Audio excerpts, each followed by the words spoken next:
Good evening, good evening, good evening. Hello. CoronaCon has been amazing so far, and we are not done yet. So, I would like, on behalf of the Bully Crew, to introduce you, the Bully Gang. I want to introduce you to Elizabeth Jennings.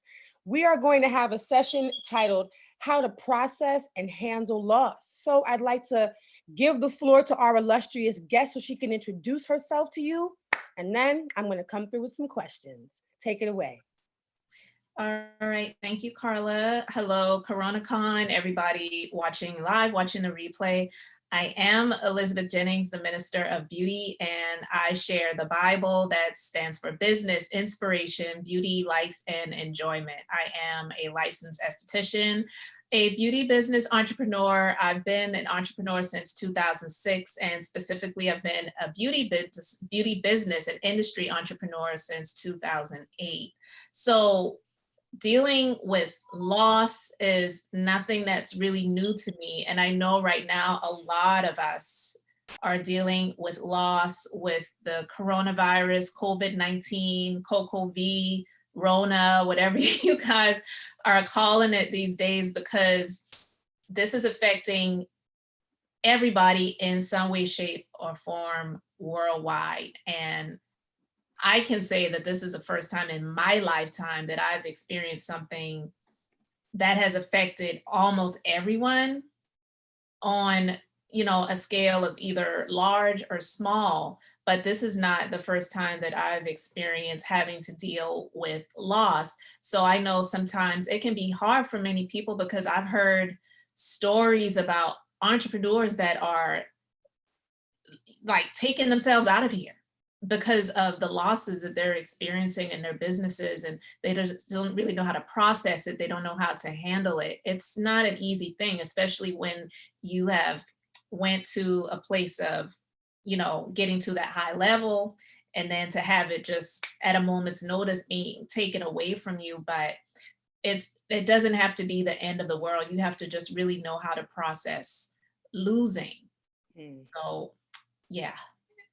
I think a good place to unpack to start is to really talk to us about loss, like unpack loss as a concept, because you mentioned how all of us are experiencing it at some time. Can you unpack that a little bit further for our viewers? Well, I'll just be 100% honest. And I know sometimes people are like, why, do people say, do you want me to be honest with you? Like, yeah, I want you to be honest. I don't want you to lie to me.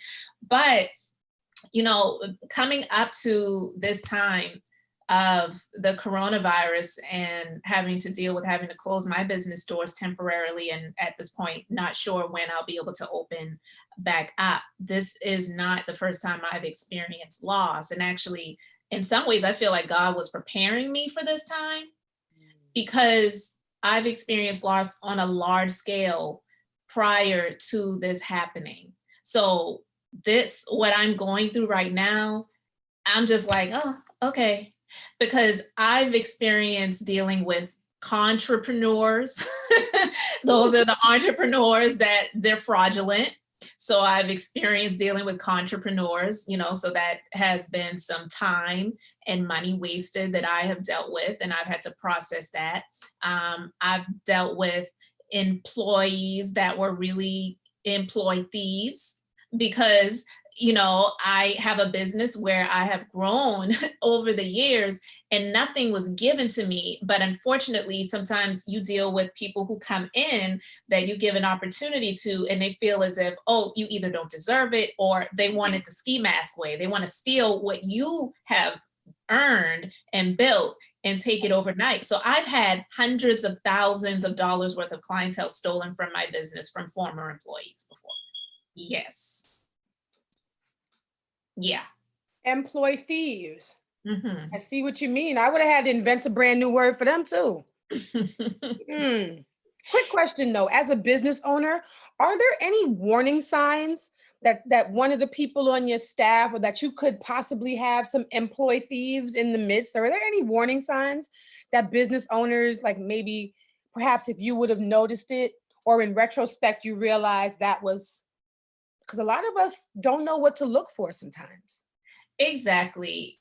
I do believe that there are little hints and clues, but when you are either busy with the goings on of your business and you're just doing what you're regularly doing, you may see little hints of changes in attitudes, and it's just the way people, they may have been extremely grateful before, and then they start to act entitled. Okay. And unfortunately, not everyone is that way, because I can definitely say when I started, I didn't start out with employees. I started hiring employees later on in my industry career. And the first time I hired an employee, I was extremely on guard. And I let them know, like, look, I worked hard to build everything that I have. Exactly. You're not here to take anything away from me. But this is a business, nothing is given. I mean, I pretty much treated her like I was a drill sergeant. And to this day, this person is still on my team, and we're going on 8 years later. Mm. So, you know what I mean? So unfortunately, not everyone has that type of spirit where they don't have the mentality of, I want to have what you have. I want to be on the same level that you're on. And so you start to see things, little things here and there, but hindsight is always going to be 2020. You have things in place to try to prevent, but like I tell people all the time, you can have people fill out documents. You can have them fill out non-disclosure agreements. You can have them fill out, non-compete agreements and all these different things. But if a person is going to be dishonest, they're going to be dishonest. It's a federal offense to rob a bank, but people still do it. So what are you going to do? That's true. There are things that we can't control. I mean, I agree. Perhaps the most important thing we control is how we respond. And that's it. That's all you really can control is yourself. You cannot control other people. You cannot make people do what you want them to do. You can desire, you can encourage, but you cannot control. That's true. I think so. Right now that we're in a space where so many people are losing, like even I've lost, someone super important in my family passed away last week. It wasn't related to the coronavirus, but because of it, now we have to go about the process of doing the last rites and everything. We got to do everything different now.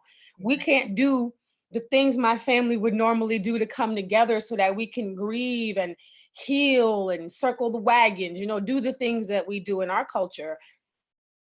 We got to Right. figure out how to do it differently, or we're going to be like 6 feet apart at the grave site, and just little things like that. So it's just like we're losing the ability to, we're losing normalcy. You know what I mean? So loss can be large scale, and loss can be small scale. Like, how do you deal with, like, what kind of encouragement can we give? Can you give to a person who's feeling like it's not big tragedies that come to get them, but a bunch of little, like death by 1,000 cuts? Because some people, that's how their hardship shows up, like Yeah. a little at a time beating them down. How do you process that? Because that's really frustrating. It's extremely frustrating.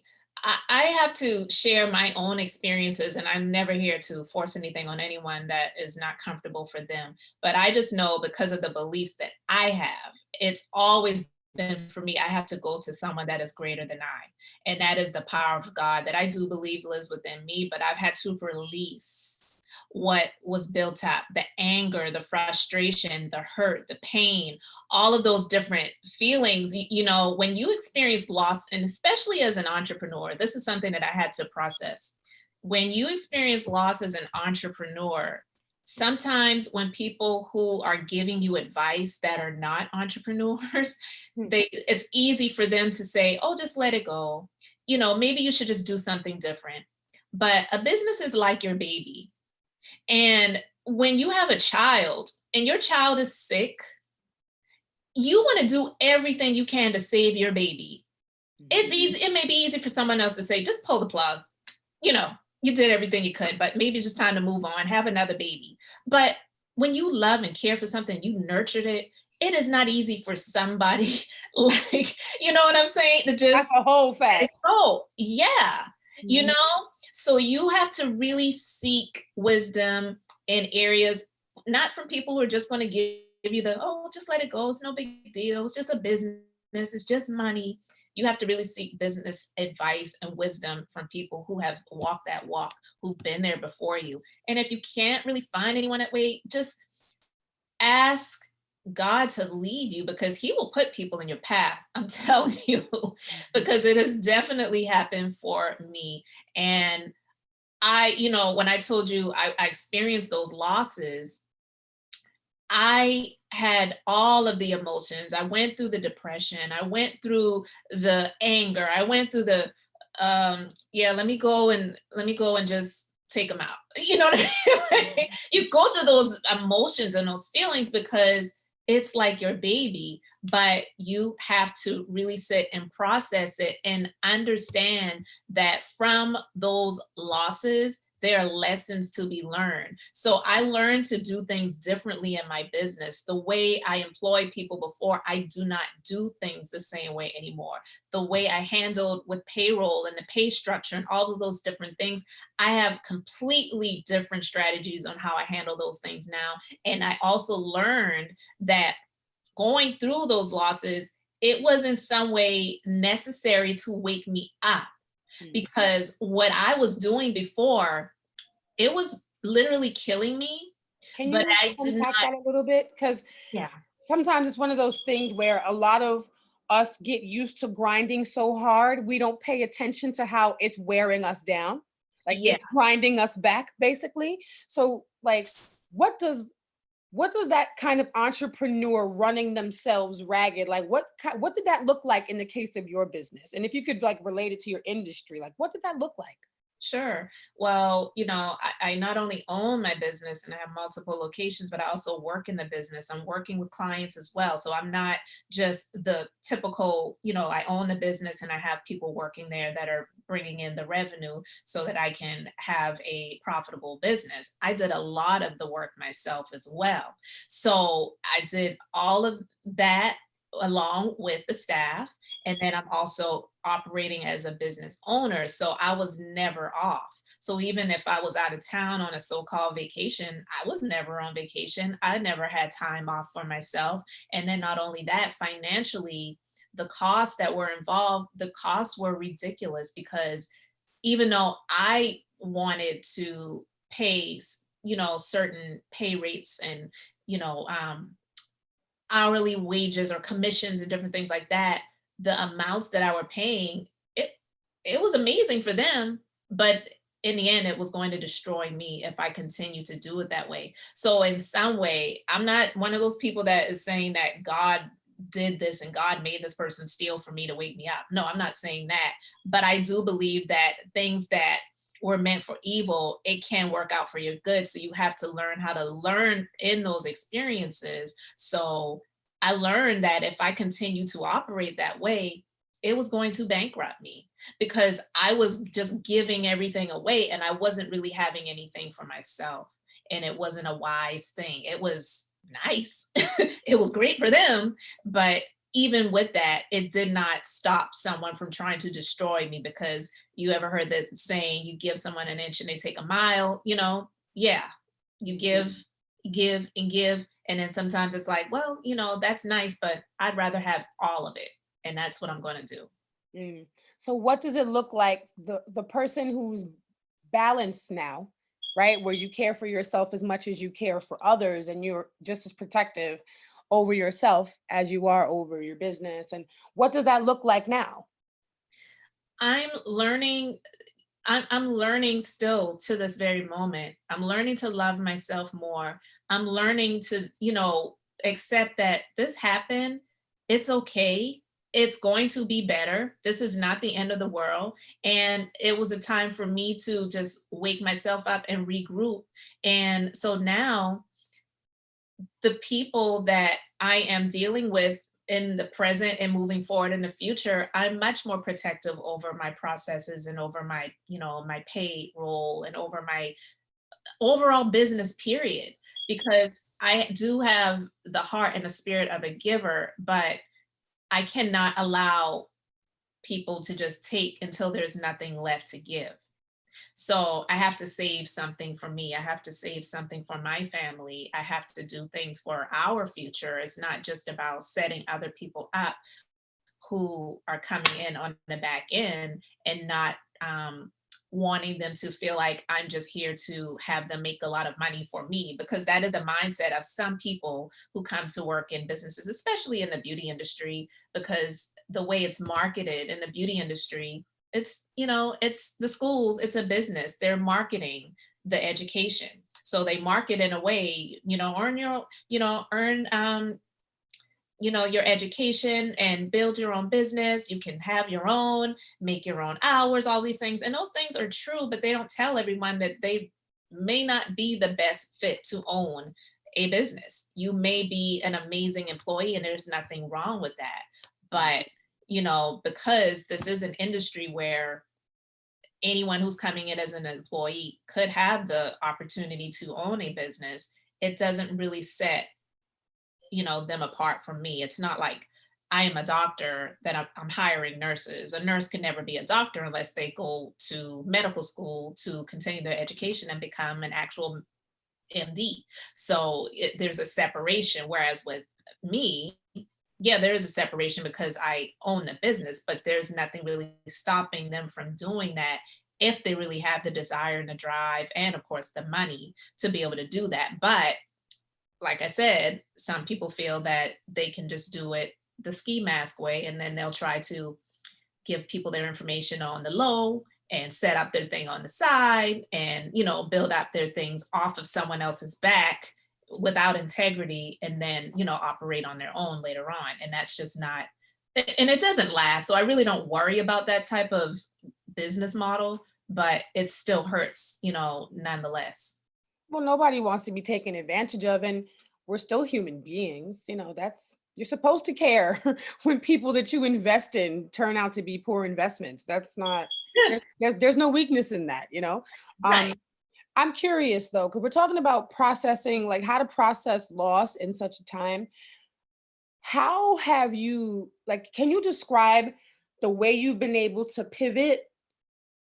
Because I know you mentioned that you closed your actual brick and mortar, right? How have you been able to pivot and adapt your business and your business offerings in this time?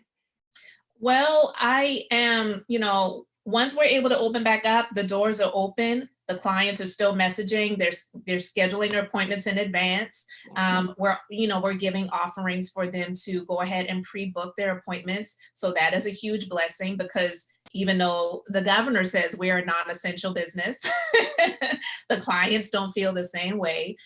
We do have products that we sell online.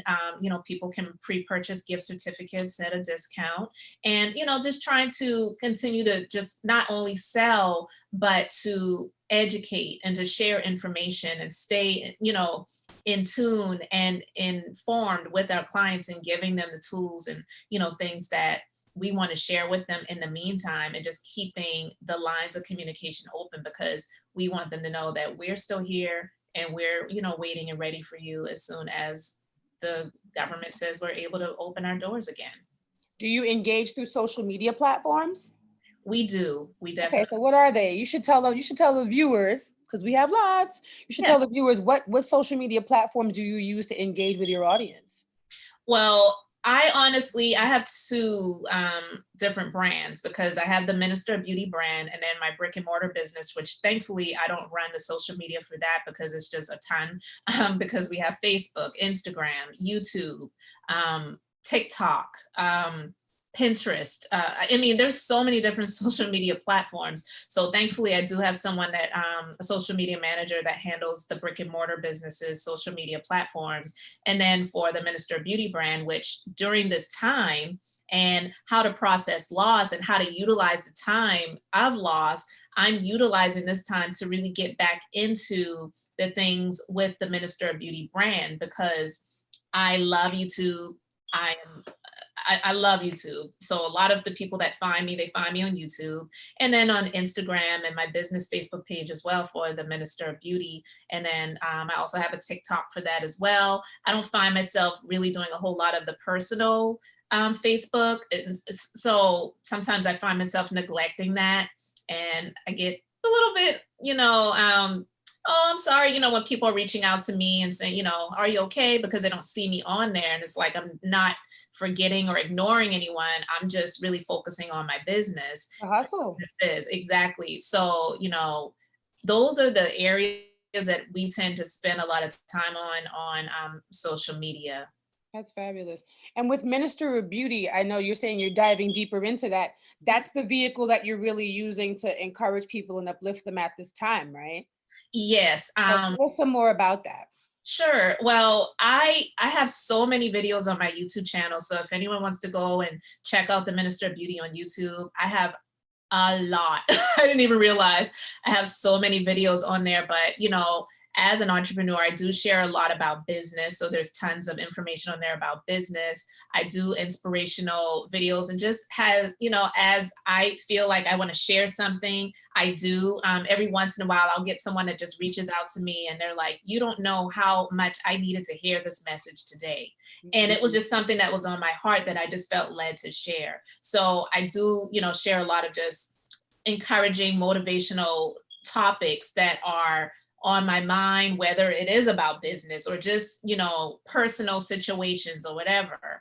And then as a beauty business entrepreneur, I definitely do share a lot about beauty tips, skincare. As a licensed esthetician, lashes, brows, and skincare is what I specialize in my brick and mortar business. So I do share a lot about that. And then just some different life and lifestyle things. And then I also have a podcast. It's the Being Beautifully Honest podcast. It's on iTunes, and I do share some of my podcasts on my YouTube channel as well. So sometimes it's just about stories that are in the news and just making it relatable to people, or just, sharing something that I might have seen that may not have been talked about with regards to a certain topic, that was in the news, not too controversial. There's enough of that, not knocking it, but those things can be entertaining as well sometimes too. And sometimes people just need to kind of get out of themselves and just, listen to something else that kind of takes their mind off of the COVID-19, issue and being quarantined or self-isolating. So Rona blues. yes. Mm-hmm. So in times of like great loss, are there particular writings or scriptures or poems or things that you turn to that you kind of like keep with you, that you go back to encourage yourself while you're working through periods of grief and dealing with loss? I do. Now, for me, definitely, there's a lot of scriptures in the Bible, and I'm even though I'm a believer, I'm not one of these theologians, so I'm not going to be able to spit off of these different scriptures. And if you turn to the book of, that's not me. It's great when people can do that, but I love the book of Proverbs. I feel like there's so much wisdom in that book. I've learned a lot about life by reading the book of Proverbs. And then the Psalms are definitely very encouraging. But during the time of loss that I experienced in my life through my business, the book of Job, oh my God, I didn't even really realize that I was going through a so-called Job experience, because Job lost everything that he had. And through it all, even though he had moments of, being discouraged and wanting to give up, because he did. Some people say that he didn't, but he definitely did have those moments where he wanted to give up. But he reminded himself, and then God even reminded him during times that, I'm the one that created you and I have not forgotten you. And that has encouraged me so much. And at the end, Job got double for his trouble. And I stand on that word. And I do believe that if people look to these examples in history and realize that this is not the first time in life, it may be the first time in their lives that something great and tragic has happened, it won't always be that way. Because if it was always that way, then they would have been experiencing it, all throughout their lifetime. So there is so much hope. There are definitely a lot of losses that are being experienced right now, unfortunately, in lives and in the health, of people. So that's why you really have to use wisdom during this time. But also, you gotta just limit how much you take in of that stuff. I get little updates of what's going on, but I cannot sit and constantly watch the news because that stuff will really get into your mind and get into your spirit. And if you allow it to, it can really discourage you. And I just can't be there. I just can't do that. I started my business in 2008 during the heart of the recession. And my mind wasn't even on the recession when I was starting my business. My mind was just on, this is going to work. I don't know exactly when, but it's going to work. And I started as a solo entrepreneur, just doing what I was doing as a wellness and beauty specialist. I was a licensed massage therapist and, doing aesthetics and specializing in lash services when nobody in my area was doing eyelash extensions. Nobody. I was the first one in my state. So people did not think that people were going to pay to do these services, but over the years, it grew. I continued to work. I continued to educate. I continued to invest in myself.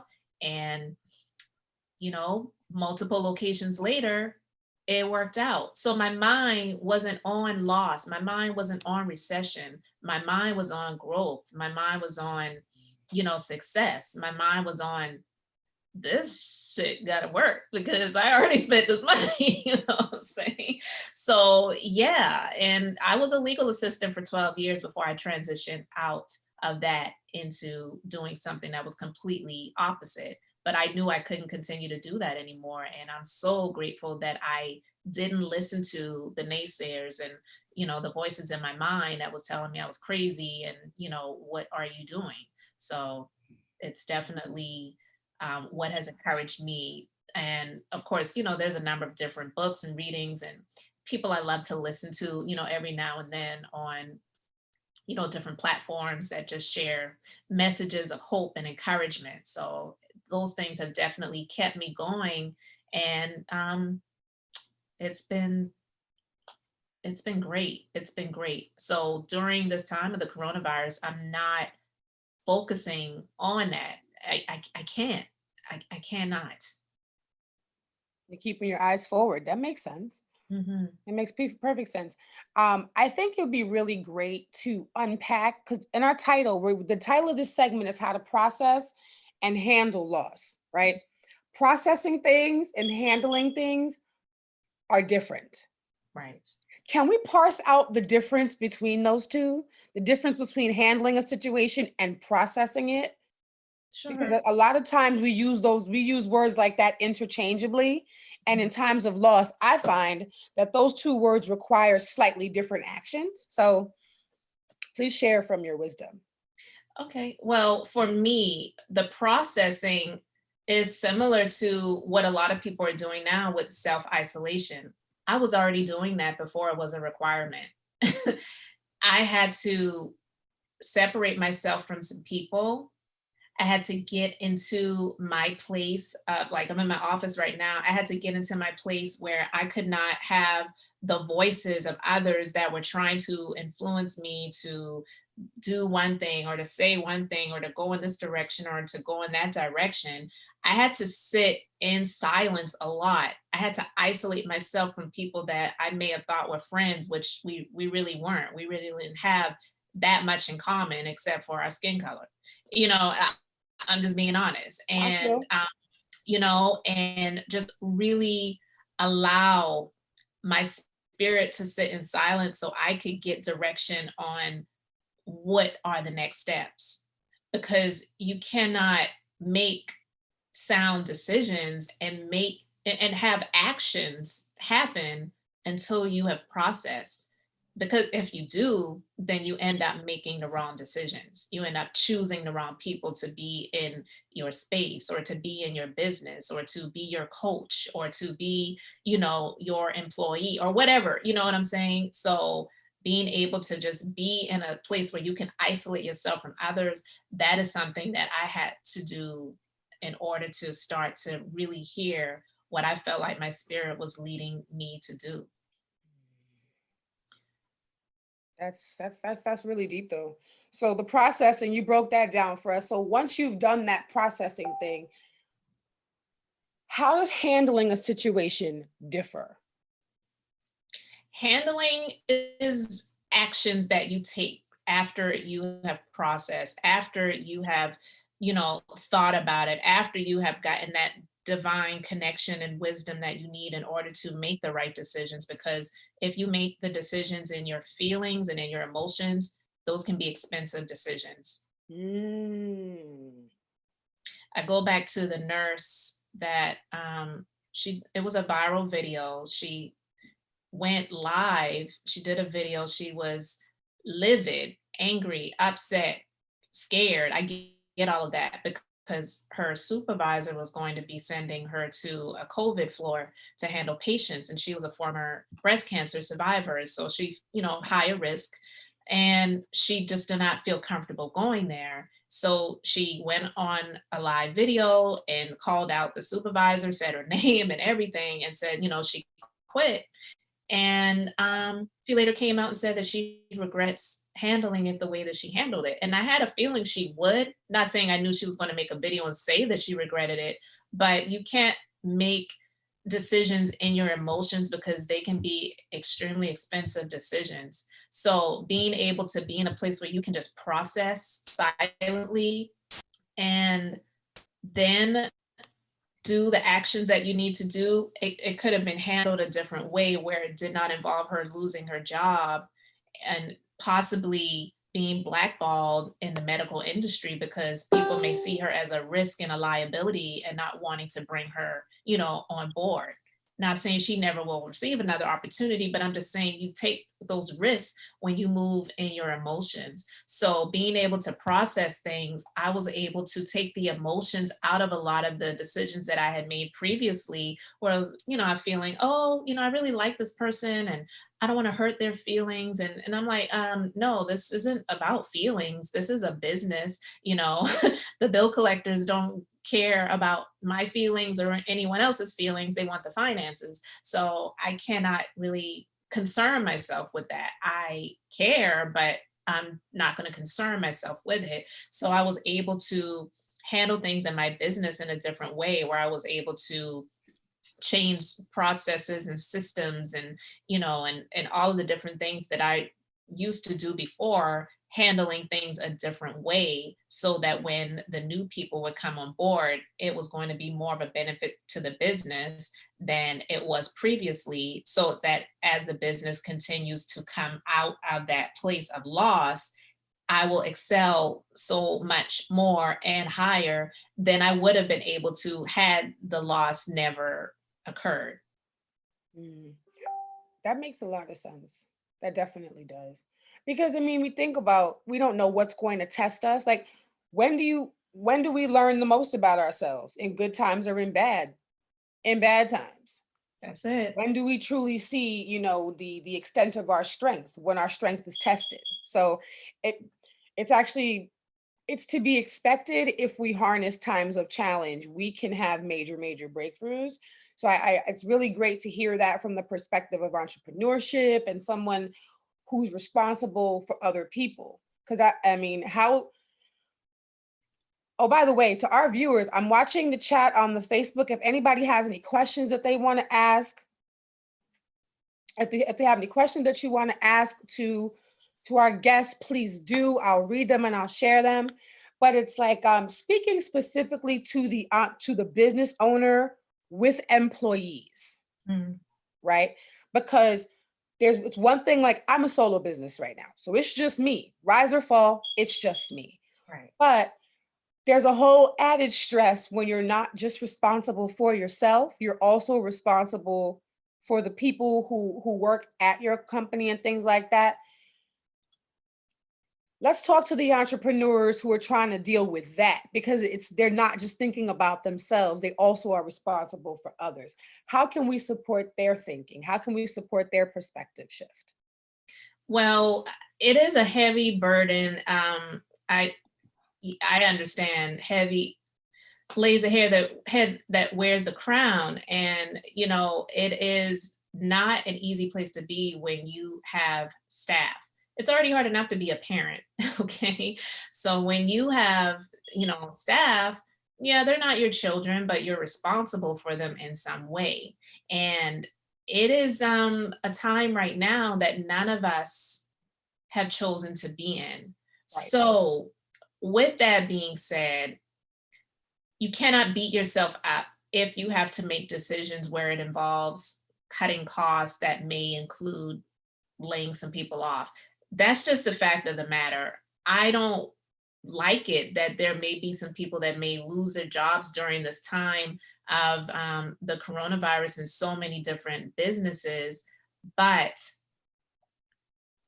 if you have to save your business, or if you want to save your business and you have to make some cuts, you cannot take it personally. You don't have to be heartless in the decision, and you can definitely, lay people off in a way that is not going to be uncaring. Because I've had to fire people before, and I've never done it in a way where it was, just like, I'm done with you, whatever. I don't like firing people, but it is something that's necessary sometimes. So don't take it personally. Do not carry that burden, Mm, because it's about the bottom line. right. And yeah, people have families and they have responsibilities. I get all of that. But let's just be honest. If it came down to it and the employees had another opportunity that was going to be more beneficial for them, do you think they're going to care and say, well, you know what? This business just means so much to me. I'm just going to let that opportunity go and just stick it out here. People don't care that much. So I'm Mm, not saying you don't have to care, but you have to just remember that it's a business decision. So don't carry that burden, don't carry that weight, but still have heart and compassion, about it. And utilize this time to figure out how you may be able to save some money in your business. And not only that, there may be opportunities that you can grow your business utilizing the staff that you have. I've heard of some different restaurants that were not doing takeout before, they weren't doing delivery before, but because of the situation and they cannot have people coming into the establishment to dine, they've created that. They've created a whole nother, revenue generation yeah. vehicle for their businesses. So after this is said and done, I don't think they're going to let that go. That's just going to be more money that they're going to be funneling into their businesses. So that's an amazing thing. That's great. Innovation, right? Innovation, absolutely. So figure out ways that you may be able to innovate during this time. I'm definitely thinking of so many different things that we're going to be implementing. And I told my manager, like, yeah, this is a time where we're just cocking that back and we're getting ready to fire off, because it's not over. This is just a resting period. And when this is a resting period, it's a time to reflect, it's a time to think, it's a time to plan. So those are the things that we're working on. And then don't tell everybody your business. Mm. What you mean by I think I understood what you said, but what you mean by don't tell everybody your business? You know what I But this mean? is for the viewers though. Remember, I can't be Right, selfish. I have yeah, to think I'm about just more kidding. than just myself. But yeah, you just have to use wisdom, because social media, sometimes it's tempting for people to just share their visions and their desires and yeah, just pull it back. You don't have to let everybody know everything. You really don't. Because the main ones who are watching and not clicking that like or that love button, they're the main ones that are making notes. Yeah. So, mhm. See, that's interesting. A lot of people don't realize how much of their precious of they're giving away the wrong stuff. Like some things we should give away for free, other things you hold close to the vest. Like it's so funny that you said that because I make natural skincare products, but I also taught my students at school. Like I taught a whole class for 2 weeks and I taught them how to make stuff with shea butter and all of this. I'm like, oh yeah. They're like, oh, Miss Kelly, you should have your own business. I'm like, I do. They're like, I'm like, yeah. Wait, and you're showing us how to make it? I was like, oh, sweetie, I was like, there's stuff in my ingredients at home that I didn't even put on the supply list here. Y'all are geniuses.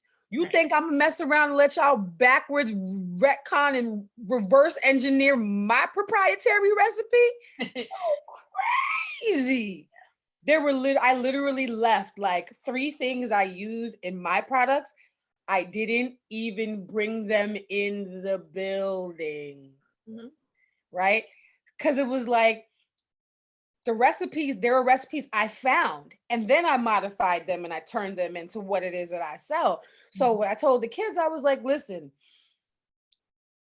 I give away as much as I can. I was like, always give away as much as you can. That way, the things that you must keep to yourself, you can keep them to yourself and you don't feel badly about it.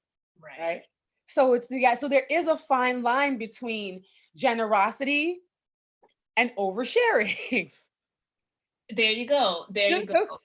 So I appreciate that, especially in the beauty business, because anyone with tech, because the beauty business is a meritocracy until somebody finds out who you are, and then you can reach those other types of things. But other than that, if you've got the skills and you got the connects, anybody could be the next sensation with the curling iron in their hand. Yeah. It's fair game, so I appreciate the idea of being open but don't tell your business, hold something back. Do you, as an entrepreneur, do you find that you have good relations, like, do you find it's important to develop relationships with other leaders in your field, or do you tend to gather with leaders of other fields as like your circle of peers? Like, what's your peer circle? Other business owners in your industry or leaders of other industries? Wow. I have definitely connected with others, a few in the industry itself, but the majority of the people that I've connected with have not been in the industry. There's a line in Beyonce's song Upgrade You, and she says, I'm known to walk alone, but I'm alone for a reason. That is my motto because it is a cat scratch cat world in the beauty industry. They say it's a dog eat dog world, but it's a cat scratch cat because they're catty. People will smile in your face while there's, yeah. And I've had former friends. I've had, people that I had formerly employed in my business that have just siphoned or tried to, I should say, because nobody can be me. Nobody can use what I use or created and make it their own because they can never be me. And that's not an ego thing. It's No, just, it is what it is. authenticity thing. No, I was talking about that last night. The purpose of my talk last night was you are the brand. There could be 7 people in a room who all do the same thing you do on paper. Right. But the thing that distinguishes you from the person standing next to you, especially if y'all are in the same industry. Mm-hmm. Yeah, exactly. So, copy my website, copy my services that I created, whatever, like it does not make you me. And in actuality, and it's an insult to God. And I say this all the time, your blueprint, you are an original. Why would you want to be a carbon copy? So you don't have any confidence in who you were created to be if you feel that you have to siphon off and copy what I created.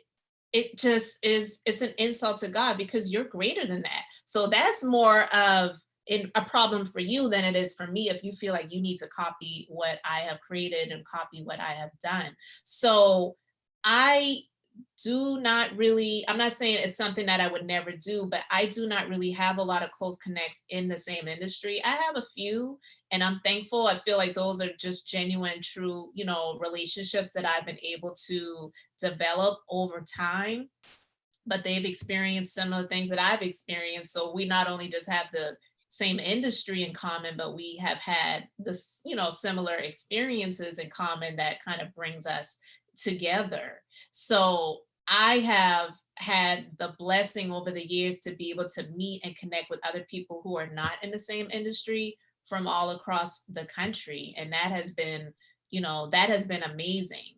But if you're able to do what you're doing and have those close connects in the same industry that you're in, that's a blessing. I can't say it's my story. Nah, that's why I asked which way did it go. Yeah. You shared a lot of like valuable gems and just like things to think of and lots of food for thought with our viewers. all about how to process and handle loss. And loss is touching us all, you know? So before we get out of here, if you could just like give us some thoughts, give us some closing words to take with us with, you know, this thing, this quarantine. I know for my state, we're locked down until April 29th. They extended our shelter in place by another almost like week and a half or something like that.